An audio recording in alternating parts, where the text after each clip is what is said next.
I welcome you to one more session of our training program. At present, we have with us Dr. Vinod Kumar. He is Head Crop Improvement and Seed Technology at Central Potato Research Institute, Shimla. Potato, as you all know, is a crop of immense importance. And as far as its seed production is concerned, it can be taken up as a profitable venture. Particularly under our conditions, being a high altitude area, our climatic conditions are very much feasible for the production of seed potato. Potatoes, so Dr. Vinod, he has a rich experience on aeroponics, cultivation of seed or production of seed under aeroponics. He has a good experience and rich experience regarding that, and today we are lucky enough that we have him with us, and he will be going to share his experience with us pertaining to this aeroponics in potato. Sir, please come to the dais. Everybody, at the outset, I would like to thank the organizer, especially Dr. Saeed Ayman Ustad, for giving me this opportunity. I shall be delivering talk on high-tech seed production system in India in potato with special emphasis on aeroponic.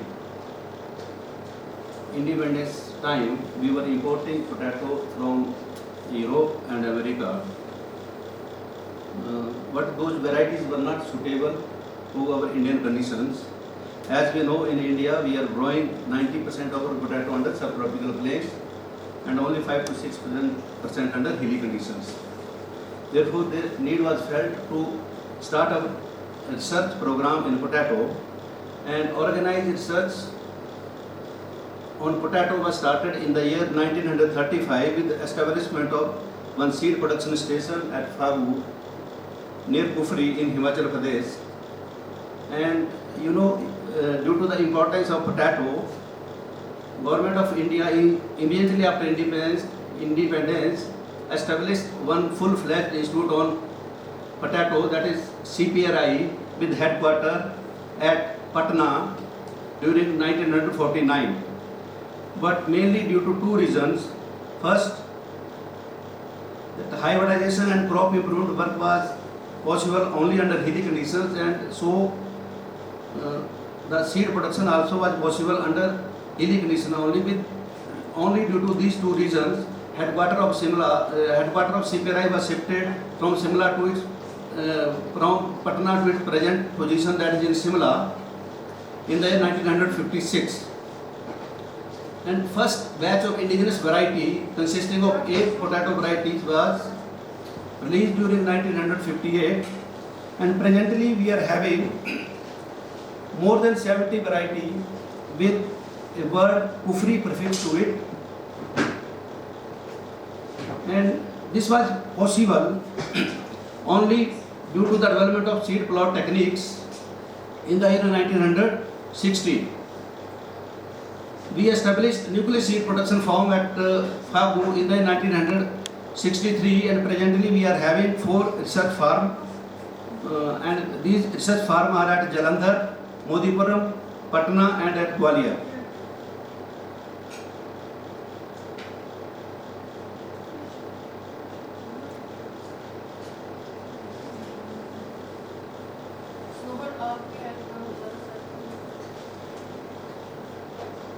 This is our national status of seed potato.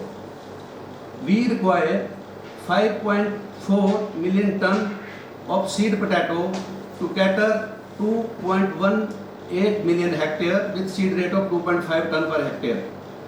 CPRI Shimla is producing only 3,000 tons of breeder seed, and if it is multiplied into 3 successive generations, that is foundation 1, foundation 2 and certified seed, then we can produce only 5.5 metric ton of potato.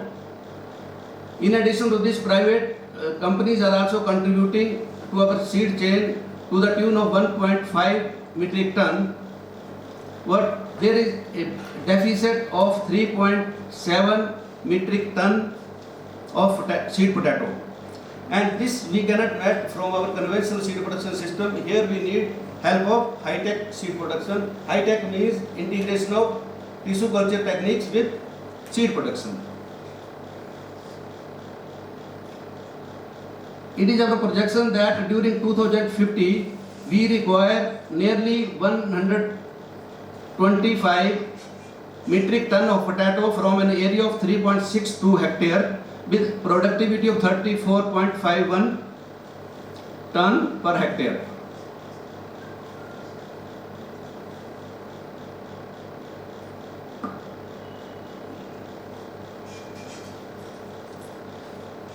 Here is brief of conventional seed production system.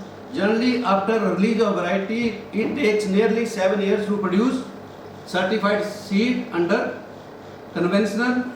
Excuse me sir, यहाँ पे थोड़े ना आप अगर हिंदी में ही हिंदुस्तानी में ही बोलें तो थोड़े लोग हैं तो ये कोई ऐसा तो नहीं जो नहीं दिक्कत है इसको, नहीं हैं?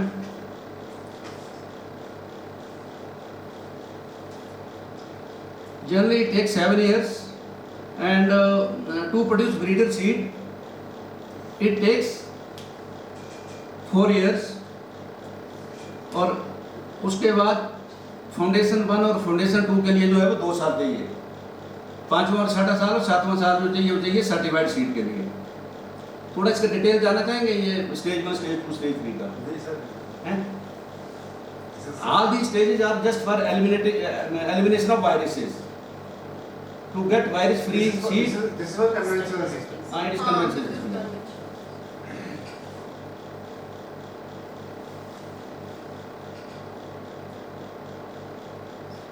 अगर आपको हेल्दी सीड प्रोडक्शन करना है तो ये टेक्निक में ब्रीफ में बता देता हूँ कि we should use hot weather cultivation and crop rotation, healthy seed, well sprouted seed.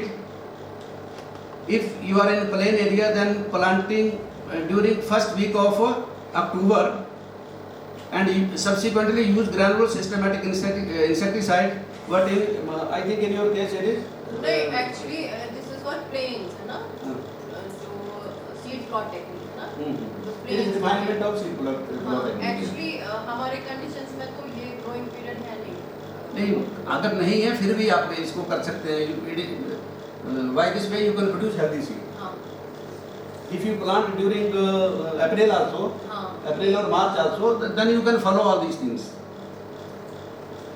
Row goat disease and off type, control disease and pest vector with pesticides, deharming before that vector crosses critical limit, harvest, cure and treat seed before storage, and store in cold store in plains and country store in hills. For healthy seed production, you can follow all these techniques.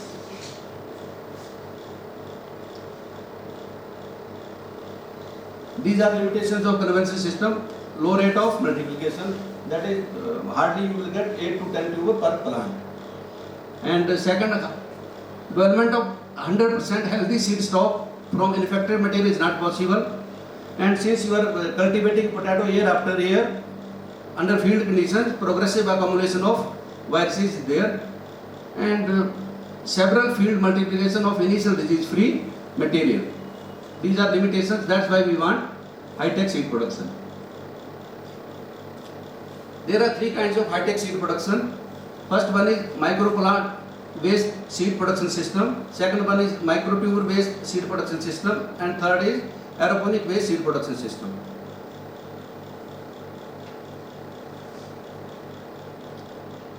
This is how we are doing micro propagation in potato. Healthy plant, from healthy plant through nodal cuttings, you can propagate as many plants as you can under laboratory conditions. And from healthy plant, you harvest tubers, and through sprout also you can produce and multiply healthy microplant under laboratory conditions. This is how we are doing that virus cleaning in our material. We are taking potato tuber or plant, from that we are raising microplants, and we are testing these microplants for virus test. If it is positive, then we are cleaning this material using meristem culture by producing Mariclone, again testing against various viruses. If it is negative, then it is healthy starting material for potato seed production. Here is systematic representation of microplant waste seed production system from microplant. These microplant we are growing under net house conditions, and here survival rate is nearly 90%. And under net house conditions we are getting 8 to 12 mini tuber per plant. This is G0. I think you are having concept of G0, G1, G2 or not. G0 means first tuber generations of microplant is G0, generation 0. Irrespective of that plant material used, whether it is through ARC or whether it is through microplant, first tuber material from a microplant is G0, and this G0 plant we are doing field multiplication 1, that is generation 1, and then another generation, that is generation 2, and our generation 2 is equivalent to breeder seed. That's why we are saying seed produced through high-tech system is comparatively healthier, because under high-tech system or microplant based seed production system, there are only 2 field exposure, generation 1 and generation 2. All other you are doing under protected conditions. Whereas in case of conventional system, all the 7 generations are under field conditions. And up to breeder seed, there are 4 field exposure. Here you are having only 2 field exposure. And it has been experimentally proved that material raised from high-tech system is healthier than conventional system. And at our institute, we are producing breeder seed through high-tech system also and through conventional system also. And this is microtube based seed production system. Here from microplant, we are culturing in liquid medium, and we are allowing plant to tuberize under laboratory conditions only. Then we are harvesting these microtubers. After sprouting, we are planting these microtubers under net out conditions and producing mini tuber. And these mini tubers are equivalent to our breeder seed, then generation 1 and generation 2. But here that establishment is little bit less, up to 60 or 70% only. Generally we are not following this system, microtube based seed production system. Then coming to aeroponics. Why we want aeroponic? In case of high-tech system, there are only 8 to 10 tuber per plant. But under aeroponic, we are getting on an average 40 tubers per plant. Multiplication rate is high. Secondly, second advantage is we are not using any media. It is media free. We are picking our tubers from here only, and therefore this material produced from aeroponic is soil pathogen free. Tubers will never be in contact of soil, and it is cost effective also. Initially little bit that fixed cost is involved, but you see in long run, then it is cost effective. Saving in vitro plant also, because multiplication rate is very high. That's why we require very few microplants, saving water and natural minerals. Many times this whatever water we are using in aeroponic, it is recycled. Similarly, that minerals are also recycled. That's why saving in that account are also there. Desired size of mini tubers. During multiple pickings, we can harvest mini tubers depending upon our requirement.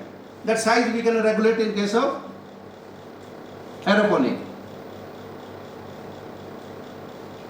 What is aeroponic? Aeroponic is air mist environment for plant growth.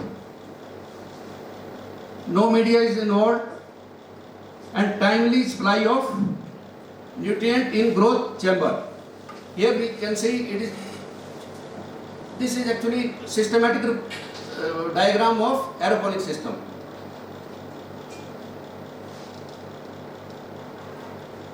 Chamber is there, then a pump, solution, reservoir, electrical control. These are the prerequisites of aeroponic. First, we should have suitable location. Second one, around the clock power supply we need. Third, healthy planting material, because that after using material you can test that material anywhere. Whatever material you are planting in aeroponic, that has to be virus free and free from all kinds of pathogen.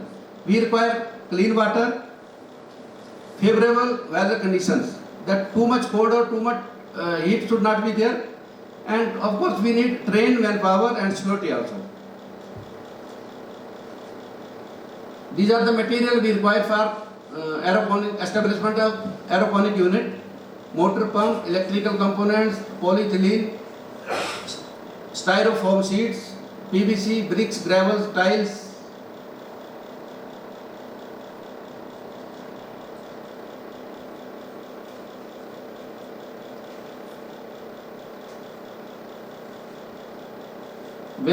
When you plant your plantlet into aeroponic unit, then after 2 weeks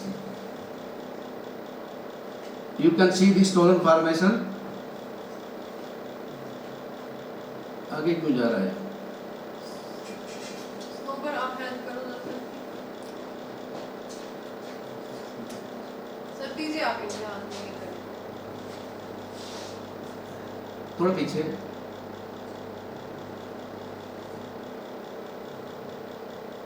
नहीं पीछे पीछे पीछे पीछे। हाँ ठीक है। 2 हफ्ते के बाद आपको ऐसा दिखेगा। आगे चलो। नहीं आगे आगे। 4 हफ्ते के बाद आपको जो है वो ये स्टोलन फॉर्मेशन, लंबे लंबे स्टोलन दिखेंगे आगे। और तकरीबन 45 दिन के बाद जो है ये ट्यूबर बल्किंग स्टार्ट हो जाएगी। पीछे 45-50 दिन में जो है वो आप इसकी पिकिंग पीछे पीछे हाँ पिकिंग कर सकते हैं। एडवांटेज ये है इसमें कि you can have multiple Pickings. जैसे आपको पता लगा कि जो ट्यूबर जो हैं वो आपके डिजायर्ड साइज के हो गए हैं, और डिजायर्ड साइज है इन केस ऑफ एरोपोनिक 3 से 6 ग्राम के। जैसे आप जो है वो पुराने ट्यूबर तोड़ेंगे तो नए आने शुरू हो जाते हैं। तो इन दैट वे आप जो है वो 10 से 13 पिकिंग एक सिंगल क्रॉप सीजन में आप कर सकते हैं। एक बार आपने माइक्रो प्लांट लगा दिए तो इसमें ड्यूरेशन बहुत ज़्यादा होती है, तो आप 10 से 13 पिकिंग कर सकते हैं। और इसीलिए जो है इसमें जो ट्यूबर हम कहते हैं कि ऑन एन एवरेज 40, लेकिन किसी किसी वैरायटी में 100 तक जाते हैं, लेकिन ऑन एन एवरेज जो है वो मिनिमम 40 आपको मिलेंगे।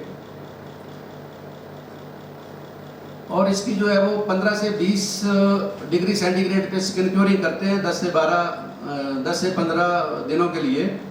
और इनको जो है वो जो आपके जो मिनी ट्यूब हैं ये, इनको जो है वो आपको 4 डिग्री सेंटीग्रेड पे स्टोर करना होता है। अच्छा, ये एक सिस्टमेटिक डायग्राम है जो aeroponic based seed production system की। इन विट्रो प्लांट है, प्लांट को निकालना है और निकालने के बाद 15 × 15 सेंटीमीटर जो है वो ये जो बॉक्सेज हैं इसमें जो लगाना है 15 बाय 15 सेंटीमीटर। और फिर जो है वो 45 दिनों के बाद जो है वो आप जो है वो इसके जो ट्यूबर जो हार्वेस्ट कर सकते हैं। इतना ही है। अच्छा, what is the impact of this technology? मैंने कहा कि जो ब्रीडर सीड पैदा करने के लिए ऐसे चाहिए आपको कम से कम 4 साल, और यहाँ पे जो है वो 2 साल में जो है आप ब्रीडर सीड पैदा कर सकते हैं। और हमारे इंस्टीट्यूट ने अभी तक लगभग 2.5 करोड़ रुपया जो है वो as a licensing fee for इस टेक्नोलॉजी को कमर्शलाइज करके कमाया है। और हमने आज के दिन तक जो है 30 अलग अलग एजेंसीज को जो है वो ये टेक्नोलॉजी लाइसेंस की है। अगर हर फर्म, क्योंकि जो लाइसेंस दिया हमने वो 1 मिली ट्यूबर का दिया, 10 लाख मिली ट्यूबर का दिया है, और अगर वो 10 लाख न पैदा करके अगर 5 लाख भी पैदा करती हैं तो लगभग जो है ये जो 30 फर्में हैं जो 15 मिलियन मिनी ट्यूबर जो है वो पैदा कर सकती हैं। और ये इस 15 मिलियन ट्यूबर जो है ये फाइनली, क्योंकि अब 2 बार आगे मल्टीप्लाई भी करें तो 15 lakh ton of seed potato जो है इससे बनेगा। और जो रेवेन्यू है इसका जो है वो लगभग 3000 मिलियन जो है वो इससे बन जाएगा। ये जस्ट कंपैरिजन है कन्वेंशनल और एरोपोनिक और हाईटेक सीड प्रोडक्शन का, कि एक सिंगल ट्यूबर से इन केस ऑफ कन्वेंशनल सिस्टम 4 साल में सिर्फ आपको 2250 ट्यूबर मिल रहे हैं, और अंडर हाईटेक सिस्टम आपको 2 साल में जो है वो 3200 ट्यूबर एक सिंगल इनविट्रो प्लांट से मिल रहे हैं। तो multiplication rate is much higher in case of high tech system. चलिए आगे। अच्छा, एक और टेक्नोलॉजी है, वो है apical root cutting in seed production multiplication. हम इसको भी जो है वो ब्रीडर सीड से इंटीग्रेट कर रहे हैं। हेल्दी माइक्रो प्लांट को मदर नर्सरी में लगाना है, और इसकी जो एपिकल कटिंग है, एपिकल कटिंग की मल्टीपल कटिंग लेते रहना है और उनको प्रो ट्रे में लगाओ। प्रो ट्रे में लगाने के बाद जब उनकी जो है वो 3 to 4 लीफ स्टेज हो जाती है तो उसको जो है वो नेट हाउस में लगाएंगे, तो इससे भी आप जो है वो हेल्दी सीड पैदा कर सकते हैं। लेकिन आपको थोड़ी सी हाइजीनिक और जो सेप्टिक कंडीशंस ये करना पड़ेगी जब आप इसकी मल्टीपल कटिंग लेते हैं। अगर वो मल्टीपल कटिंग के दौरान अगर कहीं इन्फेक्शन की जो है वो अगर चांसेस हुए तो फिर सीड की क्वालिटी जो डिटेरियोरेट हो सकती है। लेकिन अगर यहाँ मल्टीपल कटिंग लेते वक्त, क्योंकि initial plant material is healthy, it is vice free material, जब इसकी कटिंग लेनी है तो अगर केयरफुल रहेंगे तो ये बहुत ही लो कॉस्ट टेक्नोलॉजी है सीड प्रोडक्शन के लिए।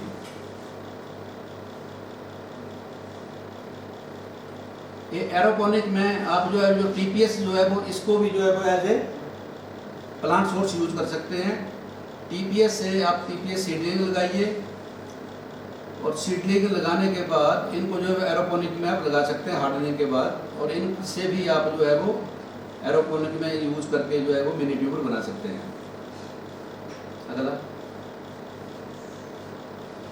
ये हमने एक्सपेरिमेंट किया था कि क्योंकि एरोपोनिक में आप जो है वो स्टेम कटिंग से भी प्लांट ये कर सकते हैं, इनविट्रो प्लांट को भी यूज़ कर सकते हैं, और एपिकल रूटेड कटिंग को भी यूज़ कर सकते हैं, और स्प्राउट से भी अगर प्लांट आप रेज करेंगे तो उसको भी आप एरोपोनिक में as a planting source use कर सकते हैं। हमने ये एक्सपेरिमेंट किया और ये पाया कि आल्दो जो बाकी दूसरे सिस्टम है माइक्रो प्लांट से अलावा जो 3 दूसरे सिस्टम है उसमें आपको ट्यूबर तो जल्दी बन जाते हैं, लेकिन ओवरऑल अगर देखा जाए कि number of harvest, number of tuber, और जब ईल्ड की बात आती है तो माइक्रो प्लांट आता है बेस्ट। तो अगर आपको एरोपोनिक से अगर बीज पैदा करना है तो आपको माइक्रो प्लांट ही लगाने हैं एज ए प्लांटिंग सोर्स। अगला, अच्छा, जो माइक्रो प्लांट डायरेक्टली आप जो है वो लेबोरेटरी से लेके आप जो है उसको एरोपोनिक में नहीं ले जाएंगे, उनकी हार्डनिंग की जरूरत होती है। तो कई लोग उसको हार्डनिंग चैम्बर बनाते हैं, वो एक्स्ट्रा कॉस्ट उसमें लगती है। तो हमने ये भी एक एक्सपेरिमेंट किया, तो इसमें ये पाया कि अगर आपने माइक्रो प्लांट लिए और उनको जो है वो अगर 1 हफ्ते तक बाहर की कंडीशन, जो बाहर का टेम्परेचर है उस टेम्परेचर में आप रखेंगे, तो अगर उन प्लांटों को आप यूज़ करेंगे तो आप एरोपोनिक में स्टेबिलिटी भी अच्छी आएगी और क्रॉप भी अच्छी आएगी। तो इसमें कोई भी आपकी जो है वो हार्डनिंग फैसिलिटी की जरूरत नहीं है, और इसलिए कोई एक्स्ट्रा कॉस्ट भी उसमें नहीं लगेगी। अगला, इसको मैं डिटेल में नहीं बताऊंगा, एक्चुअली ये हमने एक न्यूट्रिएंट सॉल्यूशन डेवलप किया है और उसको पेटेंट फाइल किया और ग्रांट है। इसमें जो है वो आपकी जितने न्यूट्रिएंट हैं, चाहे वो NPK और बाकी जितने भी माइक्रो न्यूट्रिएंट हैं, उनकी डोज भी जो है वो बहुत ही कम है। तो ये पेटेंटेड टेक्नोलॉजी है, तो इसलिए बताऊंगा नहीं आगे। अगला, नेक्स्ट हमने एक और एक्सपेरिमेंट किया था और पेटेंट फाइल किया है इसमें, क्योंकि जो एरोपोनिक में बहुत सारा जो है वो पानी वेस्ट होता है, although we are recycling it, लेकिन एक स्टेज पे जो है वो हमने उसको रिजेक्ट करना है 5-6 बार रिसाइकल होने के बाद। तो उससे जो एरोपोनिक रूट लीचेज निकलती है उसको जो है वो पीसीएन की मैनेजमेंट में यूज कर रहे हैं और इसके लिए भी हमने पेटेंट फाइल किया है। नेक्स्ट, ये वर्क प्लान है। जितना हमारा हिली एरिया है, जितना हमारा हिली एरिया कंट्री में है उसमें लगभग 50 हेक्टेयर जो एरिया है, और 50 हेक्टेयर एरिया के लिए हमारी जो सीड रिक्वायरमेंट है वो 125,000 मीट्रिक टन है। अगर 2.5 टन अगर आप पर हेक्टेयर ये लगाएं तो मैं ये कहूँगा कि सिर्फ अगर एक एरोपोनिक यूनिट एस्टेब्लिश करें, ठीक है, एक एरोपोनिक यूनिट एस्टेब्लिश करें और अगर आप G5 से अगर G5 तक आप जाते हो, जनरेशन 5 तक, तो single aeroponic unit can cater whole hilly area, अगर वो प्रॉपर चले तो। लेकिन J&K में कितना एरिया है पोटैटो का मैडम? लगभग कितना J&K में 3,000 तो आपको जो है वो अगर 500,000 कैपेसिटी का भी एरोपोनिक यूनिट हो एक, देखिए यहाँ पे 1 मिलियन के लिए कैलकुलेशन की है। 1 मिलियन का जो एरोपोनिक यूनिट है उसके लिए सिर्फ 25,000 माइक्रो प्लांट चाहिए। स्पेसिंग जो 15x15 सेंटीमीटर है। और G0 जनरेशन 0, मैंने पहले बताया आपको कि first tuber generation of any material under high tech is G0। तो 25,000 माइक्रो प्लांट अगर वो 40 मिनी ट्यूबर भी पर प्लांट देते हैं तो G0 में कितने हो गए? 10,000 मिनी ट्यूबर हो गए। 10,000 मिनी ट्यूबर लगाने के लिए आपको जो है वो 4 हेक्टेयर नेट हाउस स्पेस चाहिए। नेट हाउस में जो स्पेसिंग है वो 10x15 सेंटीमीटर है। पीछे तो 2.5 लाख मिनी ट्यूबर 1 हेक्टेयर के में लगते हैं। और G1 में आपका जो प्रोड्यूस हो जाएगा वो हो जाएगा 800 क्विंटल। अगर 200 क्विंटल भी पर हेक्टेयर यील्ड आती है तो 800 क्विंटल हो जाएगा। और G2 में एक जनरेशन और लेने के बाद ये हो जाएगा 8,000 क्विंटल। और G3 जो जनरेशन 3 में आपका हो जाएगा 64,000 क्विंटल। तो मैं ये कहता हूँ कि ये G3 में इतना हो गया तो ये एंटायर जेंट के लिए काफ़ी है ये। क्योंकि यहाँ पे भी थोड़ा सा जो है वो सिस्ट नेमेटोड की दिक्कत है, तो हम जो है वो 2 जनरेशन से आगे नहीं जा सकते। यहाँ भी जो है वो एरिया उतना फ्री नहीं है जैसे हिमाचल का हमारा फ्री नहीं है, तो यहाँ भी थोड़ा है उसमें।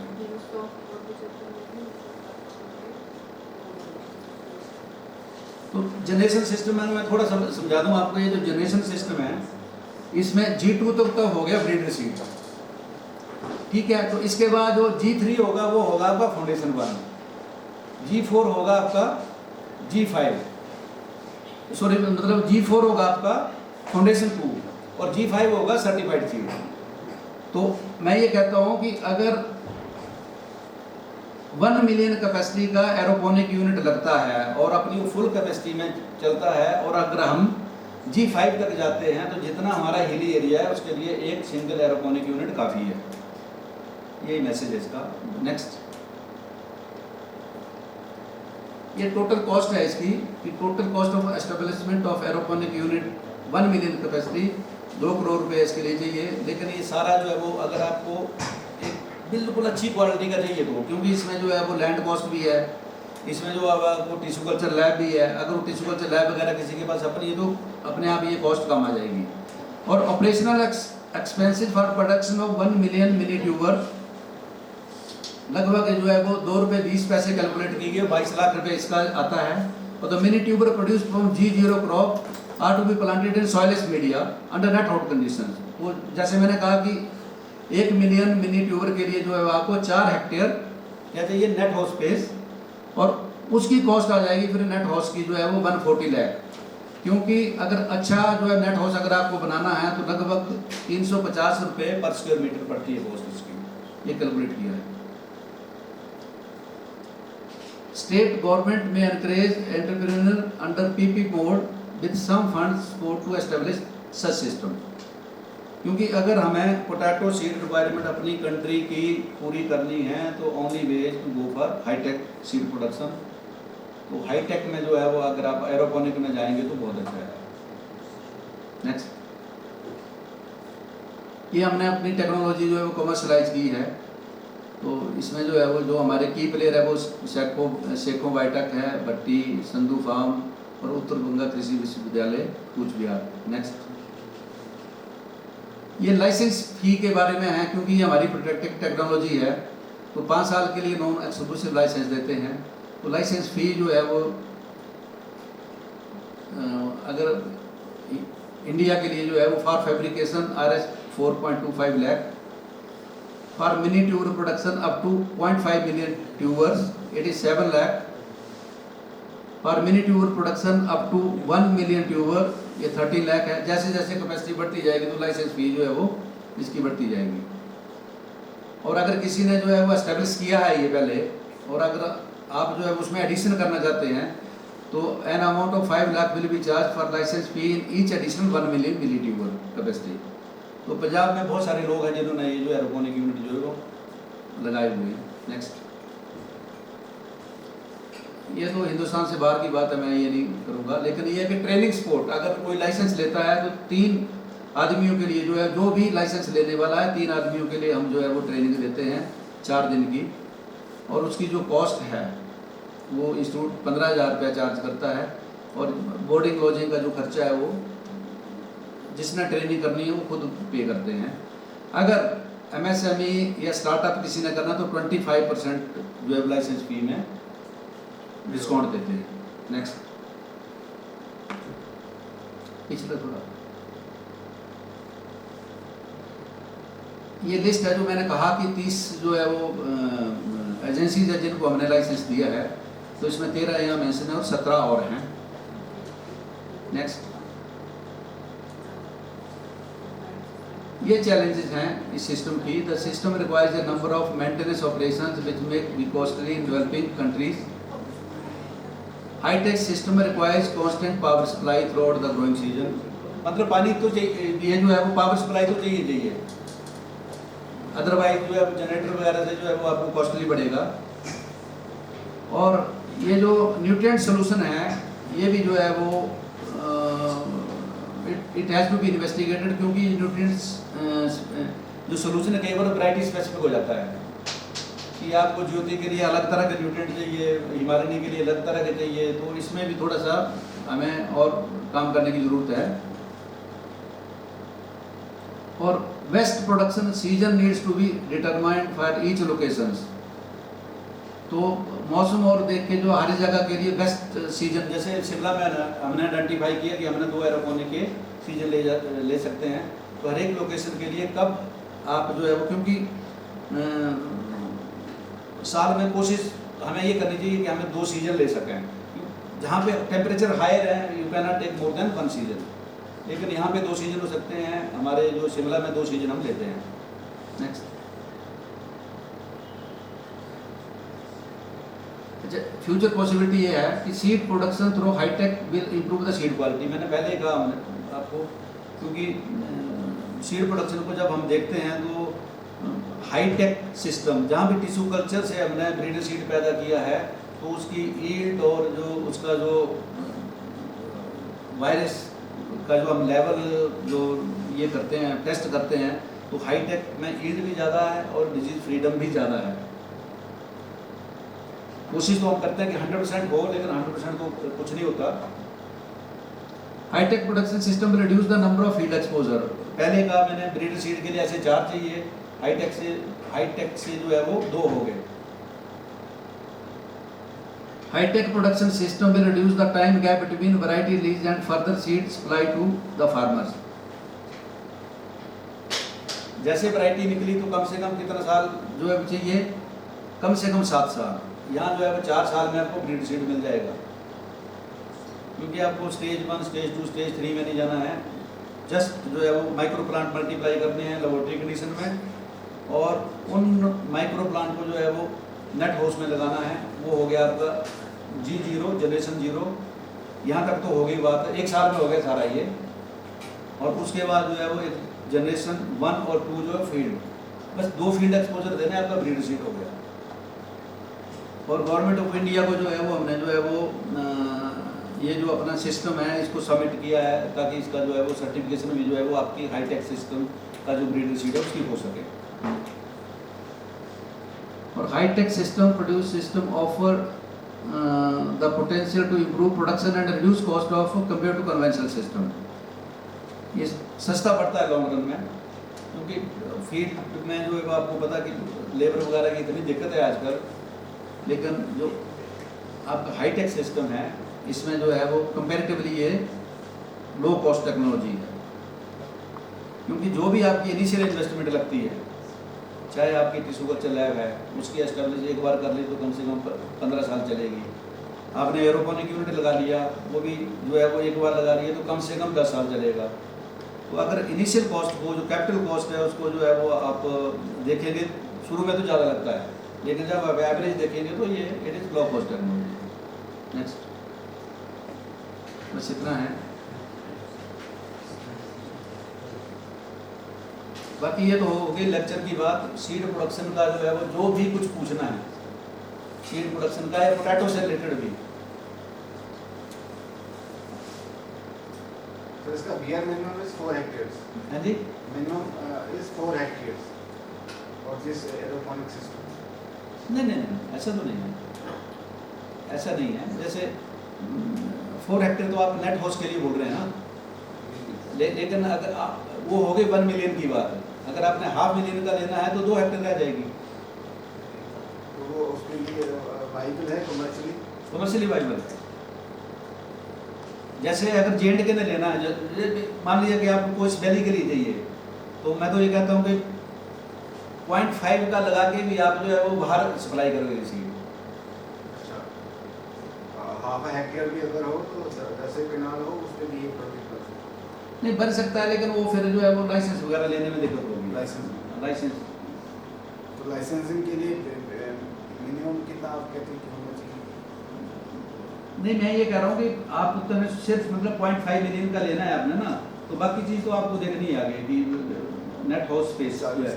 हाँ, क्योंकि 0.5 के लिए जो आपको जो नेट हाउस स्पेस चाहिए वो 2 हेक्टेयर चाहिए। जैसे मैंने कहा कि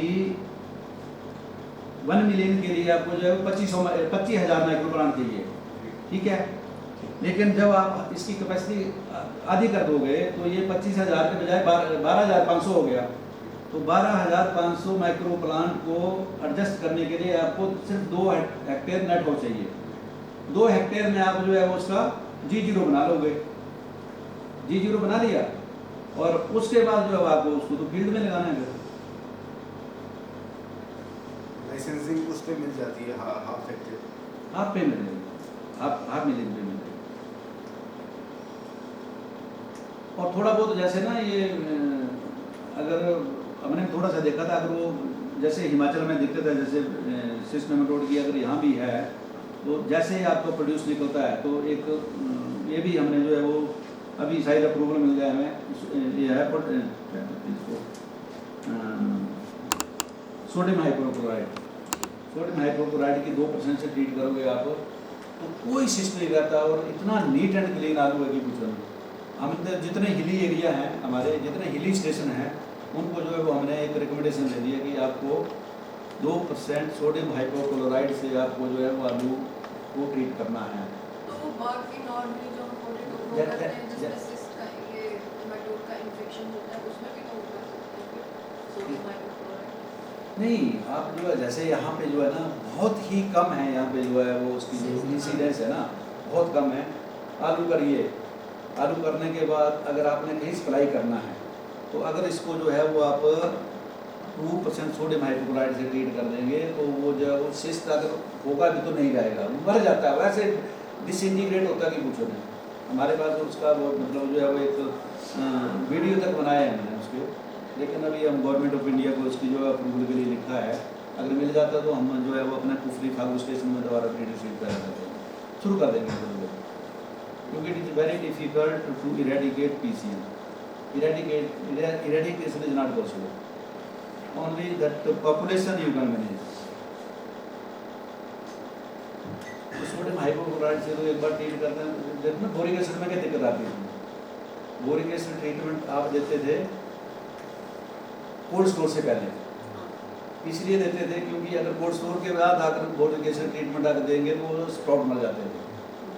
लेकिन इसकी ब्यूटी ये है कि you can treat tuber with sprouted tuber, you can, there is no harm on sprouted. असल में जो पोटैटो की है ना सीड इंडस्ट्री, इसका अच्छा खासा स्कोप है. जैसे हिल्स में यहाँ पे अंडर ओपन कंडीशन होती है, मगर मैं कहता हूँ कि इतना है कि क्योंकि मैंने तो अपना जो है वो 18 साल कुफरी में लगा दी है ना, तो लोगों के ऐसे आते हैं कि मतलब जब वो फ़ोन आएंगे ब्रीडर सीड के ना, तो ऐसे होते हैं कि 2000 क्विंटल दे दो, 4000 क्विंटल दे दो. और स्पेशली जो आते हैं वो आते हैं जैसे नॉर्थ ईस्ट से आएंगे, आपको वेस्ट बंगाल से आएंगे आपको, तो हिली एरिया में तो इतना फ़ायदा था कि पूछो नहीं. और शिमला में जो लोग शिमला को जानते हैं, पुराने शिमला को, तो वो तो पूरी की पूरी सीड बेल्ट थी. और वो वहाँ पे कई मैदान हैं, वो पोटैटो ग्राउंड के नाम से हैं, कि वहाँ पे ना वो मतलब ट्रकों के ट्रक जो है वो सीड पोटैटो के होते थे. लेकिन इस नेमाटोड की वजह से नहीं, नेमाटोड तो बाद की बात है, लेकिन सबसे बड़ा तो ये सीड प्लॉट टेक्निक हो गया ना. पहले क्या होता था कि सीड प्रोडक्शन जो पॉसिबल था वो सिर्फ और हिल्स में था पॉसिबल, क्योंकि जो एफिड पॉपुलेशन है वो सिर्फ हिल्स में कम होती थी और प्लेन में तो सीड प्रोडक्शन पॉसिबल नहीं था. लेकिन ये thanks to seed plot technique कि इससे जो है वो पूरा सर्वे किया गया पूरे हिंदुस्तान में, और जहाँ जहाँ आपको जो है वो 90-100 दिन जो है वो एफिड फ्री मिल गए या कंपैरेटिवली लेस एफिड पीरियड मिल गया, तो वहाँ पे जो है वो विंडो मिल गई, वहाँ पे जो है सीड पैदा किया with that assured plant protection major. Of course कि जब भी लगा कि एफिड थोड़े से बढ़ रहे हैं तो जो इंसेक्टिसाइड, कोई डिजीज़ आ गया तो पेस्टिसाइड, है ना. तो सिर्फ चेंज इतनी की थी कि पहले आलू प्लेन में लगाते थे नवंबर में, उसको थोड़ा सा प्रीपोन करके जो है वो अक्टूबर में लगाना शुरू कर दिया. तो सीड प्लॉट टेक्निक ने जो है पूरा चेंज कर दिया. और कोई विश्वास नहीं करता हमारे पे कि जैसे अगर बाहर हम बात करें कि हम 90% आलू जो है वो मैदानों में लगाते हैं, कोई विश्वास नहीं करता, क्योंकि आलू जो है वो पहाड़ों की फसल है या ठंडे इलाके की फसल है. चाहे आप जो है वो USA को देख लो, आप जर्मनी को देख लो, नीदरलैंड को देख लो, सारी टेम्परेट कंट्रीज हैं ये. लेकिन हमारे यहाँ देखो आलू कहाँ लगता है, सब ट्रॉपिकल प्लेन, ज़्यादा प्लेन्स नहीं है जैसे 90%. तो CPRI की देन है कि एक टेम्परेट क्रॉप को उन्होंने सब ट्रॉपिकल क्रॉप जो है वो कन्वर्ट कर दिया.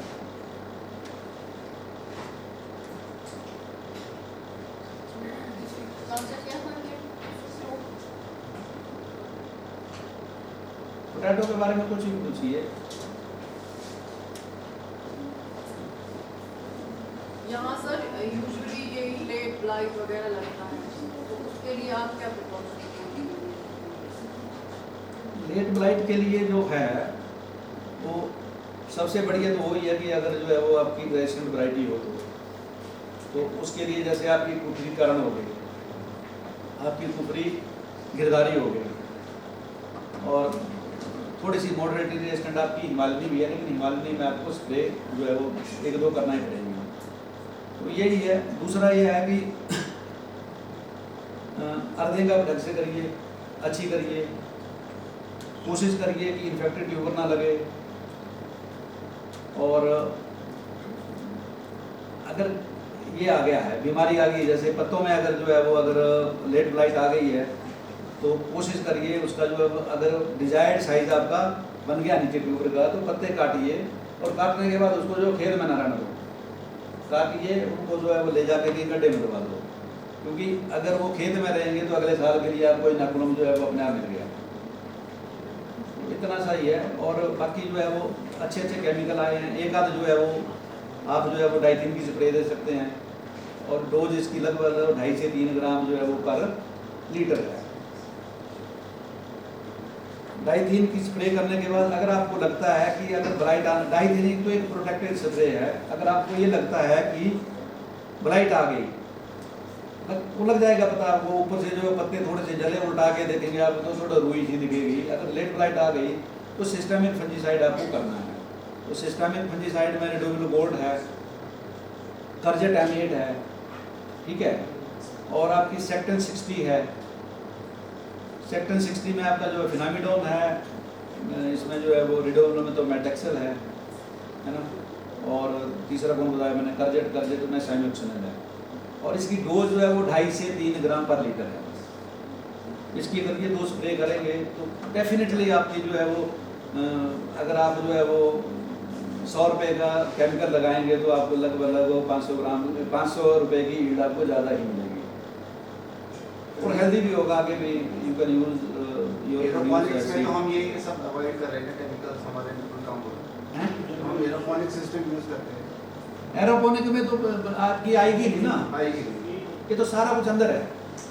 तो जो आजकल नहीं देखिए ना, एरोपोनिक में तो आपने जो है वो सबसे मतलब जो इम्पोर्टेंट है इसमें जो है वो वायरस फ्री इनिशियल मटेरियल है ना, जो आपने मटेरियल एरोपोनिक में लगा दिया है उसकी फर्दर टेस्टिंग तो है नहीं। एरोपोनिक में जो आपने लगाना है वो वायरस फ्री ही लगाना है, तो वायरस फ्री आपको ज़्यादा नहीं करना है। एक अगर आप ट्यूब लेते हैं तो एक ट्यूब में 3 प्लांटलेट होती हैं, एक तो जैसे वो ग्लास ट्यूब होती ना, तो उसमें 3 प्लांटलेट होंगे। अगर एक साल उसको लेबोरेटरी में मल्टीप्लाई करो तो एक सिंगल ट्यूब से आपको जो है वो तकरीबन 60,000 माइक्रो प्लांट बन जाएंगे, क्योंकि आप अलग अलग साइकिल ले सकते हैं उसके ना, कम से कम 12-13 साइकिल आप एक साल में ले सकते हैं। आपको 3 हफ्ते का टाइम चाहिए, तो पूरे साल में थ्रोट आप चलते रहें तो 12-13 साइकिल आप आराम से ले सकते हैं। तो 12 साइकिल में एक जो आपका जो टेस्ट ट्यूब है जिसमें 3 प्लांटलेट है, उससे जो है वो 60,000 जो माइक्रो प्लांट है वो बना सकते हैं। 60,000, तो 60,000 जो माइक्रो प्लांट जो आपने एक ट्यूब से बना लिए, और मैं कितना बता रहा हूँ कि अगर आपको 1 मिलियन अगर का आपको एरोपोनिक यूनिट लगाना है या उसमें माइक्रो प्लांट आपको सिर्फ 25,000 चाहिए। तो अगर आपको 1 मिलियन ट्यूबर का माइक्रो ट्यूबर का जो आपका एरोपोनिक यूनिट है उसके लिए आपको एक जो है टेस्ट ट्यूब वो ही काफ़ी है, लेकिन आपके पास टिश्यू कल्चर फैसिलिटी होना जरूरी है। टिश्यू कल्चर फैसिलिटी है तो एक से जो है मैं बोल तो रहा हूँ कि 60,000 प्लांट बन जाएंगे।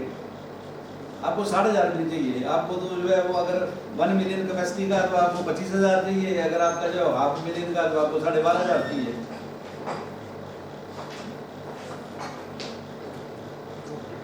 अब जिसको आपने दिया है सर, जैसे आपने बोला कि हमने ये टेक्नोलॉजी दी हुई है, हाँ जी, उनका कोई है फीडबैक कि उनका कैसा चल रहा है?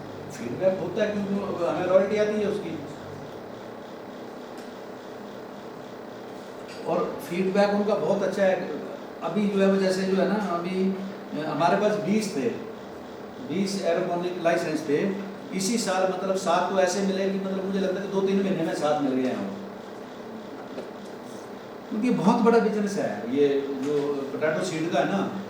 मैं बोल तो रहा हूँ आपको कि कितना बताया मैंने, ये 37.4, मतलब सिर्फ थ्रू आवर सोर्सेज हम सिर्फ 10% सीड जो है वो पैदा कर पा रहे हैं। अगर आप 100% सीड रिप्लेसमेंट होगा तो बाकी सारा का सारा जो है वो डेफिसिट है। तभी तो ये लोग जो है पंजाब वाले तो बहुत कमा रहे हैं। ये तन सो तीजा आसान तम सि पोटैटोज मज वायरस आता है पोटैटो में। इन केस एफिड का इन्फेस्टेशन हुआ तो इसमें वायरस आ जाता है। वो वायरस जो है वो यील्ड को बहुत ज़्यादा डिक्रीज करता है, और उस वायरस वाले सीड को आप एज सीड बेच नहीं सकते हैं बाहर कहीं भी। यहाँ तो हम ऐसे ही लगा लेते हैं अगर कुछ होगा भी इन्फेक्शन, बट जब आप सीड की बात करेंगे तो उस सीड को हम एक्सपोर्ट नहीं कर पाएंगे या बाकी चीज़ें हैं लगा भी नहीं पाएंगे, क्योंकि उससे यील्ड बहुत डिक्रीज हो जाता है। इस वजह से अगर हम देखें अपना जो एनवायरनमेंट है हाई एल्टीट्यूड एरियाज को वैसे भी कंडीशन है for seed production of this today. अब जो ये साधने टेक्नोलॉजी बोली, अगर कोई इसका एंटरप्राइज स्टार्ट करता है production of seed through this aeroponics, तो वो भी एक प्रॉफिटेबल वेंचर हो सकता है। जो प्रोटेक्टेड कंडीशंस की बात करते हैं, मार्केट करते हैं, वो एक प्रॉफिटेबल वेंचर हो सकता है।